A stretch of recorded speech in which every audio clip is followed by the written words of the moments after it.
প্রিয় দর্শক, এখন এই মুহূর্তে দাঁড়িয়ে আছি কুষ্টিয়া শেখ কামাল স্টেডিয়ামে। তো শেখ কামাল স্টেডিয়ামের সর্বশেষ পরিস্থিতি একটু দেখানোর জন্য চেষ্টা করব। দেখতে পাচ্ছেন আমি আমাদের কুষ্টিয়া শেখ কামাল যে স্টেডিয়াম, সেই স্টেডিয়ামের যে কাজ, সেই কাজ কিন্তু চলমান। পিছনে দেখতে পাচ্ছেন আমাদের কুষ্টিয়া শেখ কামাল স্টেডিয়ামের বিস্তারিত আমি আপনাদের একটু দেখানোর জন্য চেষ্টা করব। আসলে আগে এটা ছিল অনেক জরাজীর্ণ, খুব একটা সুন্দর ছিল না বা খেলার উপযোগী খুব একটা ছিল না। এখন যে সুন্দর করছে আমাদের সরকার শেখ হাসিনা, তো এখানে ছোট ছোট ছেলে মেয়ে খেলতে পারবে। এখানে যদি খেলা হয় তো আমি তো দেখতে আসব। আরও অনেকেই অবশ্যই এরকম হয়তো ভাবনা চিন্তা করে আসছে যে খেলা হলে তারা আসবে।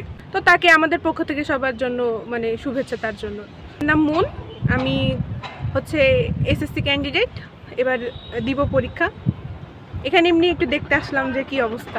আমি খোকসা থেকে আসছি। এখানে একটু